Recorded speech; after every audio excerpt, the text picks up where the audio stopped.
The year's 2007. The Wii had just launched at the end of last year, Netflix had just started streaming content to the internet, the world was just on the cusp of a life-ruining financial crash, and Apple introduced us to the iPhone. As well as this. If you're part of the earlier half of Gen Z, or even the millennial, there's a good chance you recognise this thing. This is the iPod Nano, 3rd generation. Given the average age of internet users though, you're probably wondering what this thing even is. I mean, look at it. It's tiny. What could this thing even do? Good thing I'm here to help you unpack it.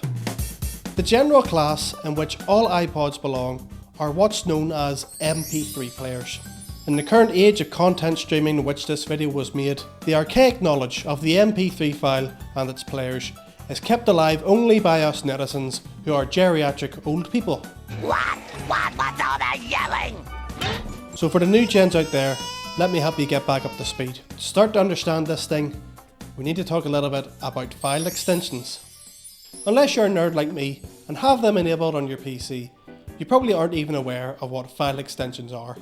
In a nutshell, they're a quick way for your computer to tell what type of data a file contains. PNG and JPEG extensions are image files, MP4 and MKV files are video files, PDF and DocX files are document files, EXE and BAT files are executable files, and that leads us nicely on to MP3s, which are a type of file that are designed for the storage and playback of music. Before Spotify, YouTube and Apple Music, they were pretty much the only way for you to digitally receive, store and controversially share music between other people. Of course, there were other file types for music at the time, but nothing was as well supported as the MP3 file. Logically then, MP3 players were devices whose sole purpose were to play MP3 files. The awesome thing about the MP3 player was that no matter how you got your music, they allowed you to take your music wherever you went. You weren't locked down to a single platform. You could buy a CD, download from iTunes, find them off the back of a server. As long as it was an MP3 file, the devices would play them without a hitch.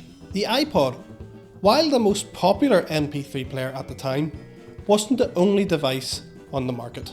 Sony and Microsoft also made alternatives. In fact, at the time, almost everything came with a way to play MP3 files. Even some portable CD players had MP3 playing capabilities built into them. This iPod didn't just play music though. Something that set it apart from the previous generations was its ability to play videos. As you can probably imagine, playing videos on this thing isn't really a great experience, but that's not what mattered. Look at this thing. It's 2007. What do you mean? I can watch movies on the same thing I listen to my music to. Let's take a brief look at the iPod specs and capabilities. It boasts up to 8 gigabytes of storage, an estimated 2,000 songs, a 24-hour battery life for playing music, and only a 3-hour charge time. It might be in the name, but this thing truly is tiny. 7 by 5 centimeters and weighs absolutely nothing. For a time in which tech looked like this, it was a device that set itself apart in portability and sleekness. Notice what's missing though. Wi-Fi and Bluetooth. You didn't need it. You could take your iPod out into the world with you, and the only distraction you had were the preloaded bangers that you'd carefully created onto your device. A bliss we will never get to return to. I am addicted to my smartphone. Not only that, but I could play games too. This thing gave me an addiction to Vortex and Solitaire at the ripe old age of 8 years old. Vortex in particular was interesting, as it was an evolution of a game called Breakout. The original Breakout was developed for an old video game company called Atari by a guy called Steve Wozniak. Wozniak later went on to become a co-founder of Apple, so this game being available on this device is a nice little callback to the history of the Apple co-founder. It was unique in that it made use of the click wheel as a core mechanic of the gameplay.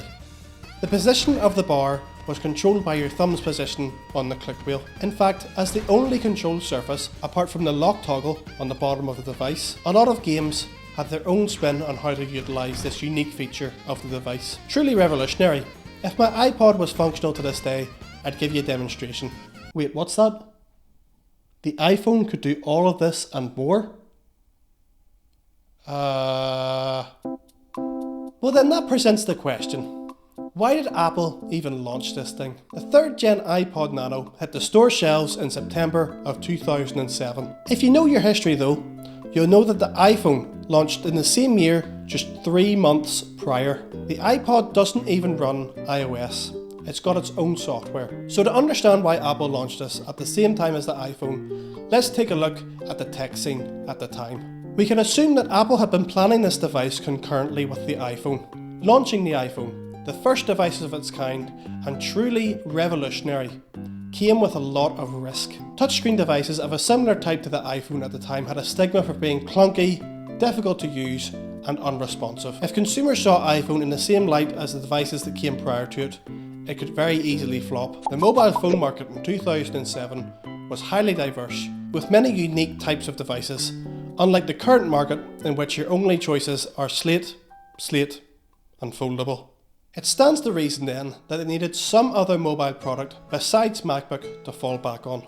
And what other than their bread and butter at the time, the iPod. In fact, 2 years prior to the launch of this generation of iPod, the first iPod Nano was released and became the most popular MP3 player on the market. It stands to reason then that the iPod would have been a safe bet and was absolutely sure to sell like hotcakes. In the end, it was a smart move. The £500 iPhone was an expensive device compared to the £150 iPod. As such, in 2008, the iPhone sold only 13 million units compared to the iPod's 54 million sales. Try to fathom something like that in the current year. A world where the iPod sold more units than the iPhone. It's just bonkers. I don't even want to think about it. Today, while there are some people trying to revive it with cases for the Apple Watch, sadly, in an official capacity, the iPod brand is now a relic of the past. Due to the iPhone and other similar smartphones absorbing the capabilities of the iPod and MP3 players as a whole, there's no longer any real need to rely on their sales as a fallback for a potentially disastrous product launch, or really any need to release such devices at all. Additionally, the music industry has fundamentally shifted since 2007. Consumers no longer buy music in the form of CDs or digital downloads from iTunes. Today, they pay a monthly subscription to listen to an unlimited number of songs.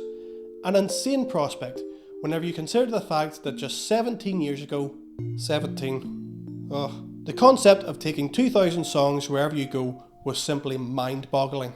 While it's sad to see the era of cool devices like the iPod come out due to limited technology at the time, ultimately, it's a good thing that Apple and other large companies aren't continuing to waste time, money, and ultimately Earth's resources continuing to manufacture these things. While it's clear that the MP3 player will never be returning to the market thanks to the vast amounts of improvement in mobile and wireless technology, I do wonder what the world of computing holds for us in the future. For now though, I'd like to keep this video like the Nano, short and sweet. For as remarkable as it was, ultimately it is a blip in the greater history of technology. So this is where I wrap this up for now, but I'd love to read your thoughts in the comments down below. I've been posting on the Clock app for a while and I decided I'd give YouTube a go. So if you think this is any good whatsoever, drop me a subscribe and maybe a like, possibly join the Discord, and I'll see you up ahead.